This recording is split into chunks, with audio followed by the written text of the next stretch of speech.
नमस्कार, जनमत एच में आपका स्वागत है। आज हम बात करेंगे भारत और चाइना के रिलेशंस की। दरअसल एक बहुत बड़ी घटना हुई है, जिसके तहत गलवान में जो झड़प हुई थी और जिस झड़प का कारण ये था कि चाइना ने जो एस्टेब्लिश्ड नॉर्म्स थे, एग्रीमेंट था पेट्रोलिंग का, उसको चेंज करने की कोशिश की। और जो उसकी नीति थी स्लाइसिंग की, कि भूमि का स्लाइस करके धीरे-धीरे 10 कदम आगे बढ़ जाओ, फिर 10 कदम आगे बढ़ जाओ, फिर 10 कदम आगे बढ़ जाओ। तो ये लंबे समय से चल रहा था और भारत सरकार कभी इसको रेजिस्ट नहीं करती थी, खास तौर से जब पिछली सरकार का ज़माना था, ऐसा मेरा मानना है। लेकिन जब से मोदी सरकार आई, तो उन्होंने इसको रेजिस्ट करना शुरू किया। और गलवान में जब चाइना ने फिर वही नीति अपनाने की कोशिश की, भारत का कुछ हिस्सा लेने की कोशिश की, तो भारत ने भी अपनी सेनाएँ वहाँ पर लगा दी और बहुत लंबा स्टैंड ऑफ चला। सेनाएँ लगाने के कारण चाइना ने भारत को धमकाने की कोशिश की और गलवान के एरिया में भारतीय सैनिकों पर हमला कर दिया, जिसकी वजह से एक कर्नल समेत भारत के लगभग 20 सैनिक जो थे, उनकी वो शहीद हो गए। लेकिन भारतीयों ने भी तगड़ा जवाब दिया और बड़ी संख्या में चीन के सैनिकों को मार गिराया। कभी चीन ने इसको शुरू में तो स्वीकार नहीं किया, लेकिन बाद में कहा कि हाँ, हमारे 5 सैनिक मारे गए हैं। लेकिन इसका जो एस्टीमेट है, वो बहुत लंबा-चौड़ा है। रशिया की एक एजेंसी ने कहा कि लगभग 50 से 60 लोग चाइना के मारे गए। अमेरिका ने तुरंत बयान दिया। अमेरिका के पास तो सीआईए से पूरी जो है इंफॉर्मेशन रहती है that India has given a bloody nose to China. और ये भी सुनने में आया, ये भी बातें छपी कि चाइना के 100 से ऊपर जो सैनिक हैं, वो मारे गए। उसके बाद स्थिति स्टैंड ऑफ की हो गई और लगभग 4 सालों से यही स्थिति बनी हुई है। अब चाइना जो है, वो पीछे हटने को तैयार हो गया है और उसने कहा है कि जो गलवान से पहले की स्थिति थी, जो स्टेटस को एंटे था, यानी जो पहले हमने जो एरिया लेने की कोशिश की, उससे पहले की जो स्थिति थी, वो उस पर हम वापस चले जाएँगे, ऐसा एग्रीमेंट हो गया है। ये भारत की एक बहुत बड़ी विक्ट्री है और पहली बार नहीं हुई है। पूर्वोत्तर में भी एक स्थान पर जो चिकन नेक है भारत की, वहाँ पर चाइना ने ये करने की कोशिश की थी भारत पर दबाव बनाने की, तो भारत ने वहाँ पर भी चाइना से मोर्चा लिया था। सवाल उठते हैं कि ये जो घटना है, इस पर पूरी चर्चा के लिए हमारे साथ मैं इंट्रोड्यूस करवा दूँ, हरिमोहन जी जुड़े हुए हैं, जो अंतर्राष्ट्रीय रिश्तों को अंतर्राष्ट्रीय जो संबंध हैं, उन पर उनके ज्ञाता हैं और अपनी क्लासेस भी चलाते हैं, इनकी एकेडमी भी है और ये इन सारे मामलों को गहराई से जानते हैं। आपका बहुत-बहुत स्वागत है, हरिमोहन जी। तो जो धन्यवाद सर। जी, जो ये बात हुई है, जो चाइना के साथ आज खबरें छपी हैं, इनको आप किस नज़रिए से देखते हैं? ज़रा अपना और कितना इम्पोर्टेंट है, कितना महत्वपूर्ण है, ज़रा इसके बारे में बताइए। सर 15 जून 2020 की रात को जो हमारे 20 जवानों ने अपने प्राणों की आहुति दी थी, वो आहुति एक बार को तो देश स्तब्ध था, लेकिन मैं सल्यूट करना चाहूंगा उस आहुति का जो फल देश को मिला और जो इस सरकार ने उस पूरे के पूरे नैरेटिव को या पूरे के पूरे मामले को बहुत तरीके के साथ हैंडल किया। आज उन 20 जवानों की आहुति, प्राणों की जो आहुति थी, उसने भारत के बारे में दुनिया का नजरिया बदल के रख दिया। इस लेवल पर मैं इस इंसिडेंट को देखता हूं। दोबारा देखते हैं इसको, क्या मामला है। 2011-12 का मामला है, जब दमचौक एक जगह जहां से इंडस रिवर इंडिया में एंटर करती है, सर वहां पर 1000 चाइनीज सोल्जर्स आकर बैठ गए। इंडियन गवर्नमेंट के हाथ पैर फूल गए थे। इंडियन गवर्नमेंट के हाथ पैर इस लेवल पर फूले कि भाई अब क्या करें। आर्मी कह रही है हमारे को थोड़ा फ्री हैंड दो, लेकिन फ्री हैंड दें तो दे कैसे, जहां पर वो लोग बैठे हुए हैं वहां पर चाइना की तो सड़कें हैं। और इंडिया को अगर आप देखेंगे तो इंडिया को उस जगह पर जल्दी से जल्दी पहुंचने में भी 4 दिन का समय लग रहा था। जहां चाइना वाले कुछ घंटे में आ रहे थे, इंडिया वाले 4 दिन के अंदर वहां जाकर पहुंचते। तो अंदाजा लगाकर देखिए कितना ज्यादा इंफ्रास्ट्रक्चर का बुरा हाल था। इसका दूसरा लेवल आप याद कीजिए, नवंबर 2013 का जो कांग्रेस के रक्षा मंत्री हुआ करते थे, नाम मुझे स्किप कर रहा थोड़ा सा, वो उन्होंने एक बयान दिया कि हमने अरुणाचल और बाकी जगहों पर इंफ्रास्ट्रक्चर इसलिए डेवलप नहीं किया कि कहीं चाइना उस इंफ्रास्ट्रक्चर का फायदा उठाकर इंडिया पर अटैक ना कर दे। मैं शॉक्ड था उस टाइम पर, यूपीएससी हमारा आखिरी पड़ाव में था, तो मैं शॉक्ड था कि हम कैसे देश में रह रहे हैं। यस सर, वो एक साइकोलॉजी थी चाइना के नाम की, कि 1962 से जो साइकोलॉजी बनी थी इंडिया के दिमाग में, चाइना के नाम की, दबाव में इंडिया का रहना चाइना से, वो साइकोलॉजी तोड़ी 2017 में। अगर आप याद करें, डोकालाम क्लैश के अंदर चाइना ने इंडिया की औकात नापने की कोशिश करी थी। डोकालाम में जब चाइना और भूटान के अंदर एंटर करके सड़क बना रहा था, इंडियन आर्मी पहुंच गई। 73 डेज का लगातार जो कॉन्फ्लिक्ट था वो देखने लायक था। वहां से एक चीज इंडिया ने मैसेज दे दिया था कि भाई हम दबेंगे नहीं, तुम अगर इंटरफियर करोगे तो तुम्हें तुम्हारी भाषा में जवाब दिया जाएगा। इस चीज का पॉसिबली असर हुआ, लेकिन इतना असर नहीं हुआ, क्योंकि चाइना ने भी इंडिया की औकात नापी। इसमें कोई दो राय नहीं कि इंडिया दबेगा नहीं, लेकिन इंडिया ने चाइना की औकात ज्यादा नापी। पॉसिबली मेरा ऐसा मानना है, उस टाइम पर डोकालाम जो स्टैंड ऑफ हुआ था, उस टाइम पर जो ऑफिसर थे उनमें से एक जो दावा करते हैं कि वो वहां पर थे, एक ने बात की। मैंने कहा सर आपने क्या नोटिस किया? हंस के कहते हैं सिर्फ ये नोटिस किया, ये लड़ेंगे नहीं, ये सिर्फ बात करेंगे और बात खींचेंगे। और हम लड़ने के लिए तैयार थे, क्योंकि 1962 की बदला सा लेना था हमने। मैंने कहा, और वो कि वो सिर्फ बात करके बात खींचना चाहते थे और मामले को रफा दफा करना चाहते थे कि उनके फेवर में बात जाए और रफा दफा हो। अगर भूटान की तरफ से थोड़ी सी कमजोरी ना दिखाई देती, जो कि लाजमी सी बात है, तो कहते हैं हम पीछे नहीं हटने वाले थे और हम लड़ने के लिए तैयार बैठे हुए थे। लेकिन चलो सर, उसके बाद 2019 एक पड़ाव आता है, जहां हमारे विदेश मंत्री, हमारे जो होम मिनिस्टर अमित शाह जी हैं, उनका एक स्टेटमेंट था 5 अगस्त 2019 वाले दिन। उन्होंने जो स्टेटमेंट दिया था, जिसमें उन्होंने एक शब्द जान के जोड़ा था, अक्साई चीन। आप उस स्टेटमेंट को देखिए सर, वहां से इंडिया चाइना के रिलेशंस पूरे बदल जाते हैं। मैं थोड़ा जान के पीछे से इसलिए लेके गया क्योंकि मुझे लगता है कि पूरा पिक्चर तभी क्लियर हो पाए। वहां उन्होंने जिस स्टेटमेंट के बारे में भी बताइए हमारे दर्शकों को, जिनको याद नहीं होगा कि अमित शाह जी का क्या बयान था। जी, अधीर रंजन चौधरी साहब ने पूछा था कि आप बार बार कश्मीर कश्मीर कर रहे हैं, 370 हटाने वाली बहस जो थी, कि आप बार बार कश्मीर कश्मीर कर रहे हैं, क्या आप इसमें जम्मू को नहीं जोड़ते? अधीर रंजन चौधरी ने तो सोचा था कि बड़ा इंटेलिजेंट क्वेश्चन है। उन्होंने कहा दोबारा पूछो जरा एक क्वेश्चन, सभापति जी एक बार दोबारा पूछवाओ ताकि मेरे को कोई कंफ्यूजन ना हो। अधीर रंजन चौधरी जी ने दोबारा क्वेश्चन पूछा वो, कि क्या आप कश्मीर का जो स्टेटमेंट दे रहे हैं उसमें जम्मू इंक्लूडेड नहीं है क्या? सर, लड़ाई वहां से चाइना के साथ शुरू हुई थी, क्योंकि पाकिस्तान को तो कभी उरी, कभी अभिनंदन, कभी वो बालाकोट, ये सब में निपटा चुके थे। पाकिस्तान की तो हालत खराब थी, टांगे कांप रही थी, उन्हें समझ में नहीं आ रहा था। और कुछ दिन पहले इमरान खान बयान दे चुका था कि India is behaving like Israel, India Israel की तरह बिहेव कर रहा है। ये स्टेटमेंट्स आनी शुरू हो चुकी थी, यानी इंडिया को पाकिस्तान का तो कॉन्फिडेंस पता था कि उसकी तो कोई औकात नहीं बची है। तो हमारे अमित शाह जी ने जवाब दिया था कि 2 बार सवाल रिपीट करवाने के, मतलब एक सवाल रिपीट करवाने के बाद, कि भाई जब जब मैं कश्मीर का नाम लूं, उसमें जम्मू, उसमें कश्मीर, उसमें पाक ऑक्यूपाइड कश्मीर, उसमें गिलगित बाल्टिस्तान और अक्साई चीन इंक्लूडेड है। ये जो शब्द का ना अक्साई चीन, सर यहां से कान खड़े हो गए एकदम से। ओ माय गॉड, इंडिया तो कहीं और नजरे गड़ाए बैठा हुआ है।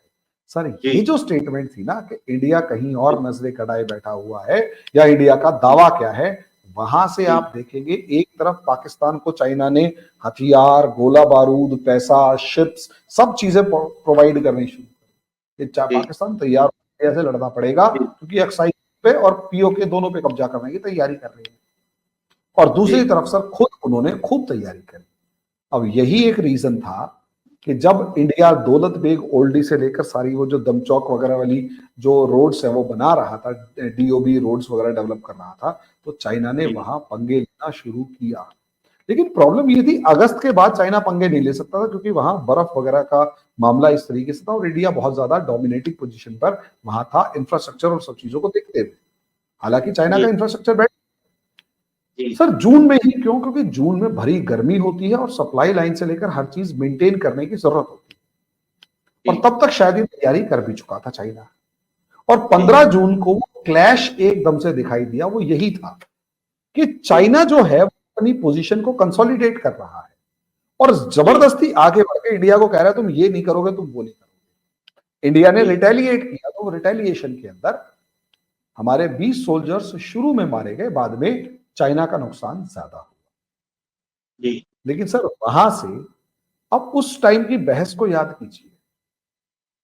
पहली बात तो लोगों को भरोसा ही नहीं हो रहा था कि इंडिया और चाइना की बॉर्डर पे लड़ाई हो गई, इंडिया चाइना से बॉर्डर पे लड़ पड़ा, किसी को भरोसा ही नहीं था। जब भरोसा ही नहीं था तो उसके बाद लड़ा, हाँ, तो उसके बाद पहले खबर जो आई वो ये आई थी कि इंडिया के 20 जवान शहीद हो गए। अब चाइना की तरफ से तो कोई खबर ही नहीं है कि कितने जवान शहीद हुए। तो इंडिया के अंदर बैठे हुए लोग और इंटरनेशनल प्लेटफॉर्म्स पे दुनिया कहने लगी कि इंडिया जो है वो कमजोर पड़ चुका है, 20 जवान चाइना मार के चला गया, इंडिया की तरफ से कोई रिटेलिएशन नहीं। सर सामने वाला 20 जवान मार के चला गया और हमारी तरफ से कोई रिटेलिएशन नहीं, तो ऑब्वियस सी बात है इंडिया गवर्नमेंट कोई जवाब नहीं दे रही। नतीजा उसका ये हुआ कि 2-3 दिन तक तो यही नैरेटिव चला कि इंडिया के 20 जवान शहीद, 20 जवान शहीद, 20 जवान शहीद, लड़ाई हुई।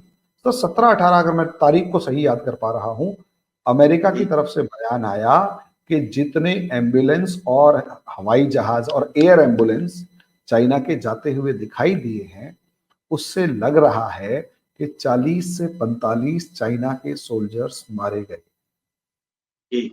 चाइना ने कहा था मेरे तो सिर्फ 3-4 मरे हैं।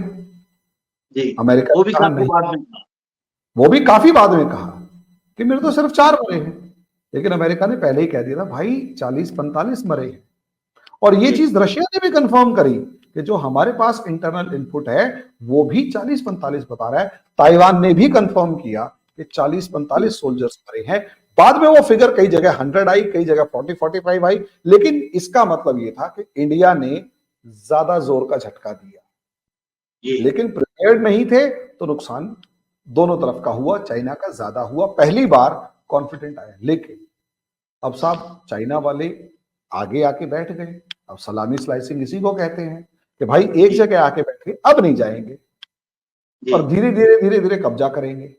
अब वो नहीं जाएंगे। मैं एक बात और याद दिला दूं कि इंडिया ने वहां की कैलाश हिल्स पर भी कब्जा कर लिया था। मैं उसी पे आ रहा हूं, ब्लैक टॉप हिल्स थी, ब्लैक टॉप हिल्स वगैरह थी, उन पे कब्जा किया था। वो फिर एक तो दूसरी तरफ से क्या हुआ, ये पेंगोंग सो पे नॉर्दर्न साइड के ऊपर कब्जा कर रहे हैं, साउदर्न साइड के ऊपर कब्जा कर रहे हैं। जो भी डोमिनेटिंग पोजीशन जिसके पास थी वो उसके ऊपर कब्जा करके बैठ गए। दोनों के दोनों मजबूत पोजीशन पे गए, हम लड़ने की तैयारी है और अब हम पीछे नहीं हटेंगे। ये जो सिचुएशन थी कि हम पीछे नहीं हटेंगे, ये चाइना को शॉक दे गया। डोकलाम में चाइना चेक कर चुका था कि इंडिया वाले पीछे नहीं हटेंगे, लेकिन क्या इंडिया वाले इतना ज्यादा आर्म्स एम्यूनिशन और मिरर डिप्लॉयमेंट कर देंगे कि चाइना ये उम्मीद नहीं कर पा रहा था।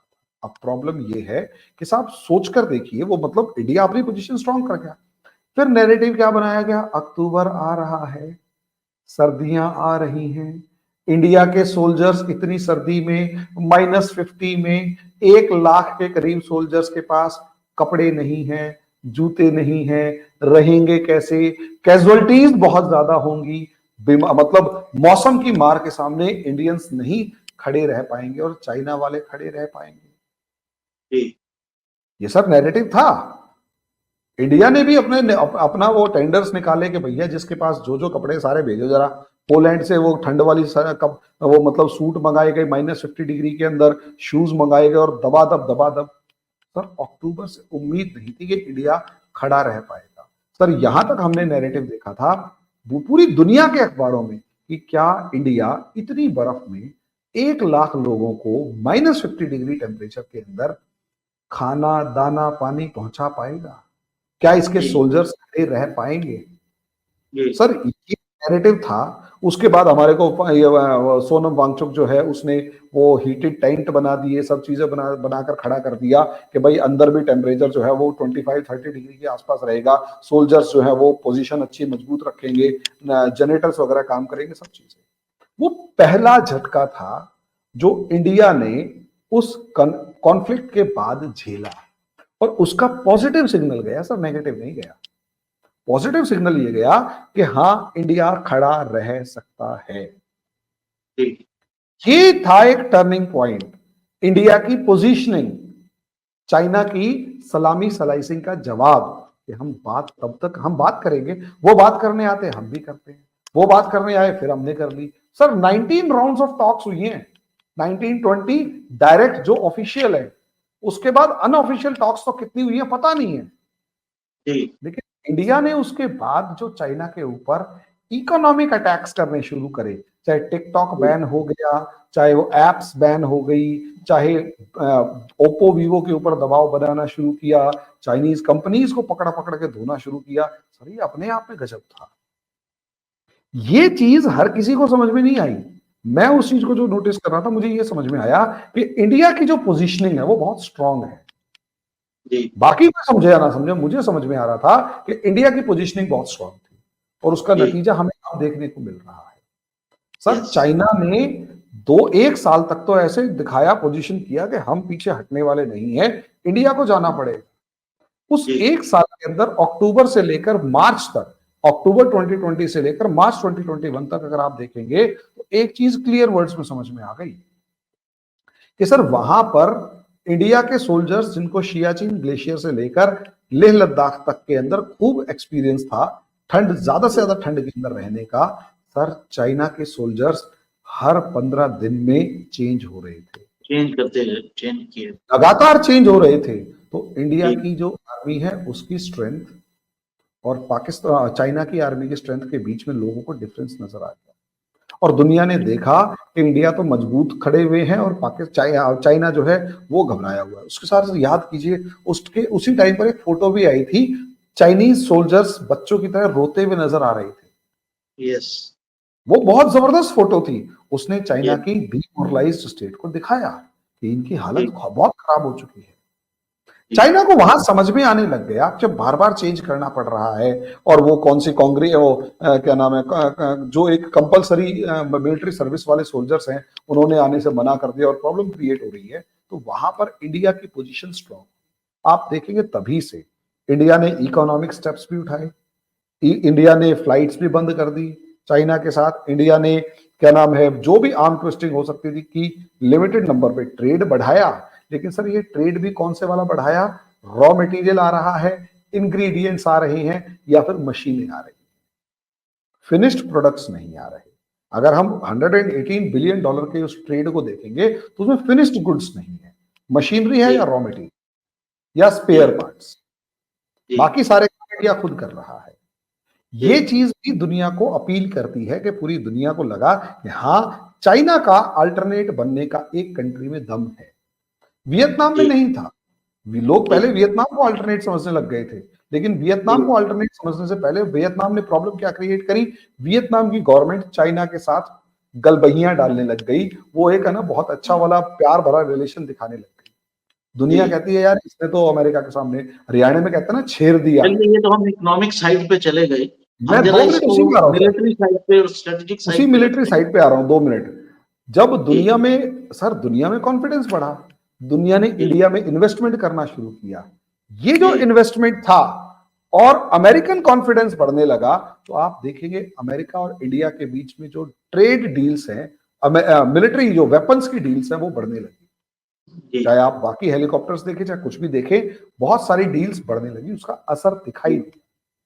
जी और जिस तरीके से लगातार इंडिया आगे बढ़ा, सर जैसे इन्वेस्टमेंट आना शुरू हुआ, इंडियन गवर्नमेंट को और ज्यादा पैसा मिलना शुरू हुआ। सर ये 4 साल इंडिया ने हमारा बॉर्डर इंफ्रास्ट्रक्चर डेवलपमेंट पे जो काम किया है, अगर किसी भी ऐसे सोल्जर को जो पिछले 6 महीने के अंदर इंडिया, मतलब इंडिया बॉर्डर पे तैनात हो, चाइना बॉर्डर पे तैनात हो, उससे एक बार पूछ कर देखिएगा, सर वो कहेगा कि यार पहले तो हम चलते चलते मर जाते, बॉर्डर तक पहुंच ही नहीं पाते थे। और कितनी जी बार ऐसा होता था, या तो चलते चलते चाइना के अंदर पहुंच गए, या फिर पता लगा उन्होंने पकड़ लिया और हमारे को एक्सचेंज में दिया है किसी। जी।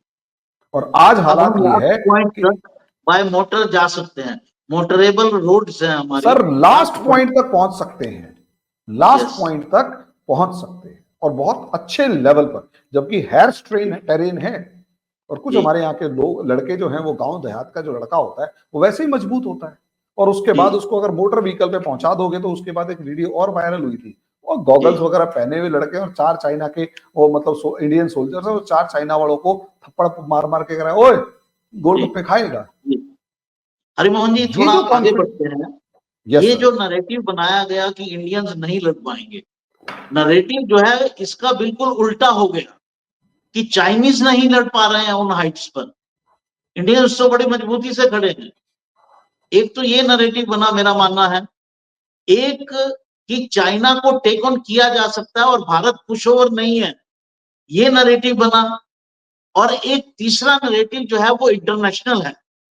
अमेरिका जो इंडिया को अब तंग करने की कोशिश कर रहा है थ्रू इट्स फॉरेन मिनिस्ट्री, उसको भी कुछ समझ में आया होगा कि अगर चाइना से लड़ना है तो वो इंडिया ही लड़ सकता है, और इसने दिखा दिया है। आपका क्या कहना? सर इसी चीज को मैं कहने वहीं पर पहुंच रहा था कि इस चीज का इंटरनेशनल सिनेरियो में क्या असर पड़ा।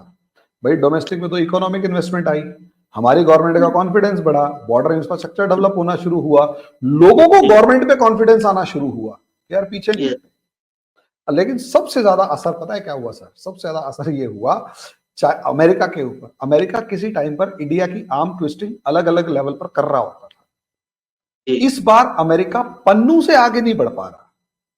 जी वो मजबूरी में इंडिया को वेपन्स दे रहा है, मजबूरी में इंडिया से वेपन्स की डील कर रहा है, मजबूरी में इंडिया से डिफेंस डील्स कर रहा है, और कोशिश कर रहा है कि कैसे भी करके मुझे डिफेंस के अंदर मौका मिल जाए, इंडिया के साथ हमें डिफेंस पार्टनरशिप करनी है।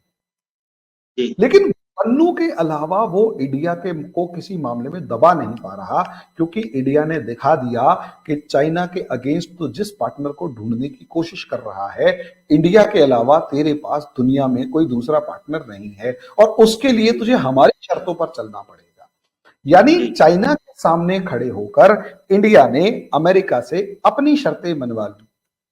जी और आज भी अगर आप देखेंगे तो अमेरिका ने इंडिया की शर्तें मान मानकर बहुत सारी चीजों में कंसेशंस दे रखे हैं, या यूं कहीं बहुत सारी चीजों में टेक्नोलॉजी तक ट्रांसफर करने के लिए रेडी हो चुका है। जी लेकिन इंडिया लास्ट में इस टाइम कहां खड़ा है?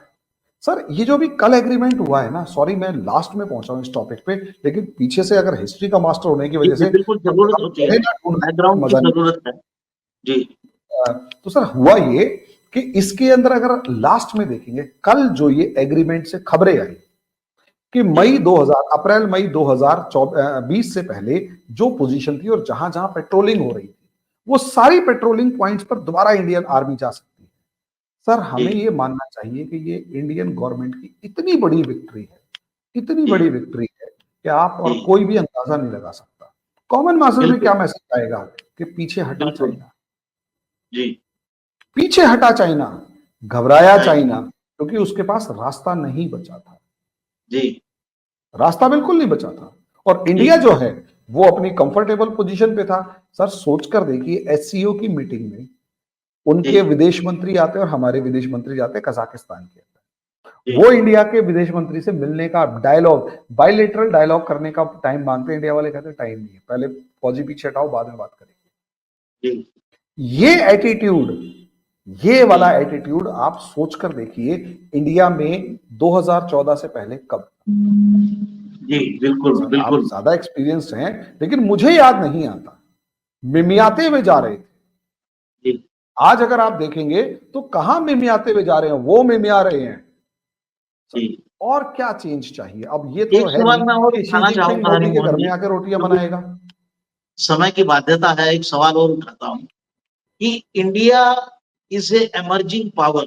बहुत दिनों तक ये कहा जा रहा था, इस एक एक्ट ने ये एस्टेब्लिश कर दिया, yes, India is a emerging in real sense, emerging power in real sense, and it has military, strategic, diplomatic strength कि वो चाइना जैसे देश को, जो कि वर्ल्ड की नंबर 2 की पावर है, उसको टेक ऑन कर सकता है।